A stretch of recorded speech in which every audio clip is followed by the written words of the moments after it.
ஆன்மீக அன்பர்கள் அனைவருக்கும் வணக்கம்.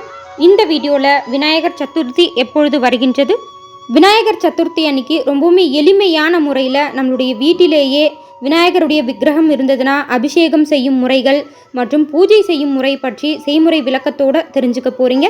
விநாயகர் சதுர்த்தி அன்னைக்கு சதுர்த்தி திதி எந்த நேரத்தில் தொடங்கி எந்த நேரத்தில் நிறைவடைகின்றது, விநாயகர் சதுர்த்தி அன்று நீங்கள் சிலை வாங்கி கொண்டு வருபவர்களாக இருந்தால் மிகவும் முக்கியமாக கவனிக்க வேண்டிய 3 விஷயங்கள் மற்றும் சிலை வாங்க உகந்த நல்ல நேரம் என்ன, விநாயகர் சிலையை உங்களுடைய வீட்டில் நீங்கள் எடுத்துகிட்டு வந்து அமர்த்தி பூஜை செய்கிறதுக்கான நேரம், படையல் போடுவதற்கான நேரம், மாலையில் பூஜை செய்ய உகந்த நல்ல நேரம், எத்தனை நாட்கள் வைத்து பூஜை செய்யணும், எந்த நாளில் நீங்கள் விநாயகர் சிலையை எடுத்துகிட்டு போய் கரைக்கணும் என்பது பற்றின முழுமையான தகவல்களை நீங்கள் நம்மளுடைய சேனலில் தெரிஞ்சுக்க போகிறீங்க.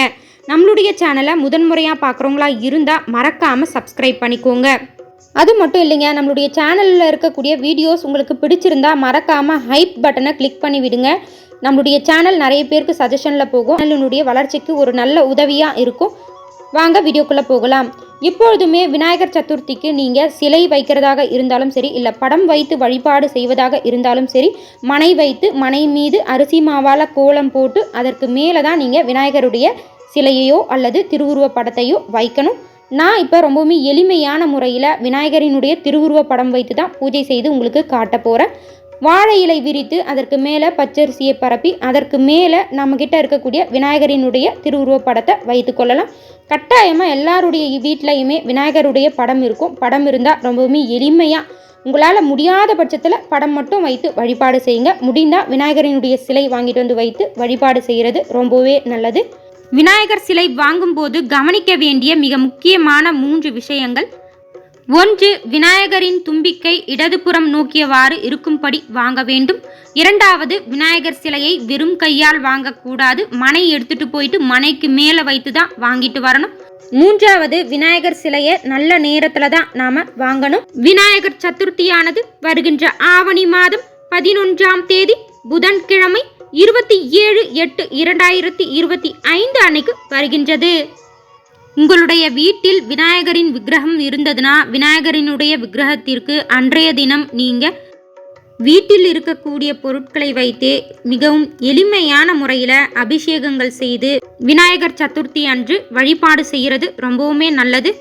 சதுர்த்தி திதியானது 26/8/2025 மதியம் 2:22க்கு தொடங்கி மறுநாள் 27/8/2025 மாலை 3:52க்கு நிறைவடையுதுங்க. விநாயகர் சிலை வாங்க உகந்த நல்ல நேரம் 26ஆம் தேதி சிலை வாங்குபவராக இருந்தால் காலையில் 8 to 9 மணி, மதியம் வாங்குபவர்கள் 12 to 1க்குள்ளே வாங்கிடுங்க. இரவில் வாங்குபவர்கள் இரவு 7 மணியிலிருந்து 8 மணிக்குள்ள வாங்கிடுங்க. 27ஆம் தேதி விநாயகர் சதுர்த்தி அன்னைக்கே சிலை வாங்குறீங்கன்னா அன்றைய தினம் சிலை வாங்க உகந்த நல்ல நேரம் காலை 6 மணியிலிருந்து 7 மணிக்குள்ள. இந்த நேரத்தில் மனை எடுத்துட்டு போயிட்டு நீங்கள் விநாயகர் சிலையை வாங்கிட்டு வந்து வைக்கலாம். 27/8/2025 விநாயகர் சதுர்த்தி அன்று பூஜை செய்ய உகந்த நல்ல நேரம் காலை 6 மணியிலிருந்து 7 மணி வரை.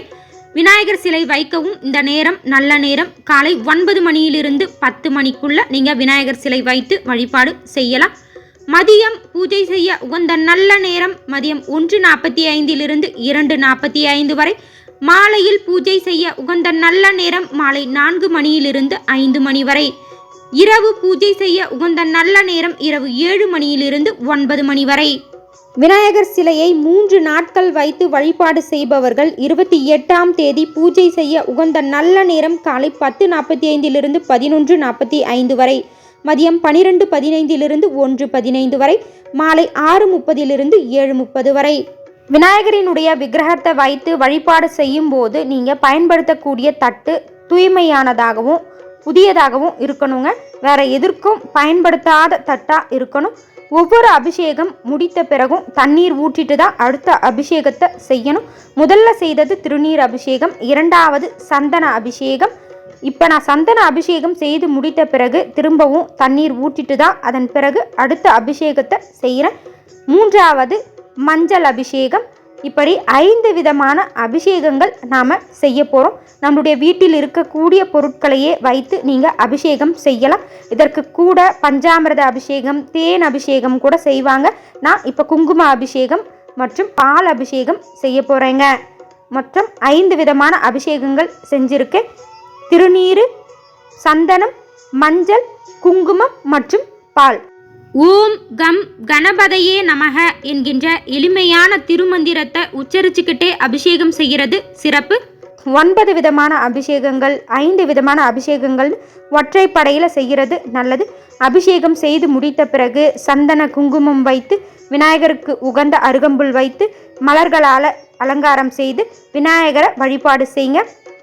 அபிஷேகம் செய்து முடித்த பிறகு விநாயகரினுடைய விக்கிரகத்தை நாம் வாழை இலை விரித்து பச்சரிசி பரப்பி வைத்திருக்கக்கூடிய அந்த இடத்தில் வைத்து பூஜை செய்ய போகிறோம்.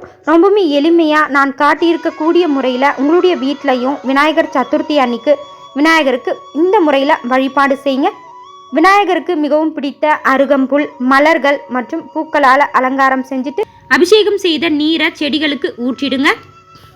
3 நாட்கள் விநாயகரை வீட்டில் வைத்து வழிபாடு செய்பவர்கள் வெள்ளிக்கிழமை 29/8/2025 அன்னைக்கு பூஜை செய்ய உகந்த நல்ல நேரம் காலை 9:15 10:15 வரை, மதியம் 12:15 1:15 வரை. மாலையில் பூஜை செய்ய உகந்த நல்ல நேரம் மாலை 6:30 7:30 வரை.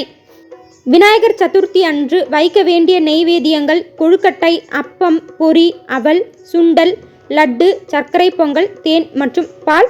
பழ வகைகள்: வாழைப்பழம், கொய்யாப்பழம் மற்றும் விளாம்பழம். பூக்கள் மிகவும் முக்கியமாக அருகம்புல், அதன் பிறகு புன்னை, மந்தாரை, மகிழம், அரளி, சாமந்தி, ஊமத்தை, செம்பருத்தி, தாழம்பூ, கொன்றை, ஜாதி மல்லி போன்ற பூக்களால் பூஜை செய்யலாம். விநாயகர் சிலையை கரைக்க உகந்த நாள் ஞாயிற்றுக்கிழமைங்க, அதாவது 5வது நாள் கரைக்கிறது நல்லது. ஏன்னா 3வது நாள் வெள்ளிக்கிழமை வருகின்ற காரணத்தினால 5வது நாள் கரைங்க. அப்படி 5 நாட்கள் வைத்து வழிபாடு செய்ய முடியாதவர்கள் புதன்கிழமை ஒரு நாள் மட்டும் வைத்து விநாயகர் சிலையை கரைக்கலாமானா கரைக்கலாம்.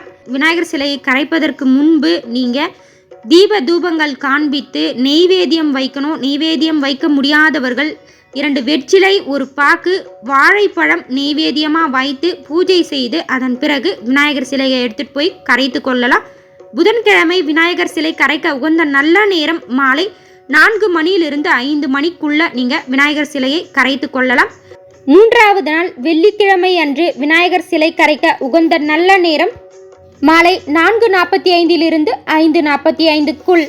ஞாயிற்றுக்கிழமை 31/8/2025 அன்றைக்கு விநாயகர் சிலை கரைக்க உகந்த நல்ல நேரம் மாலை 3:15 4:15 வரை. இந்த நேரத்தில் விநாயகர் சிலையை நீங்கள் கரைத்து கொள்ளலாம்.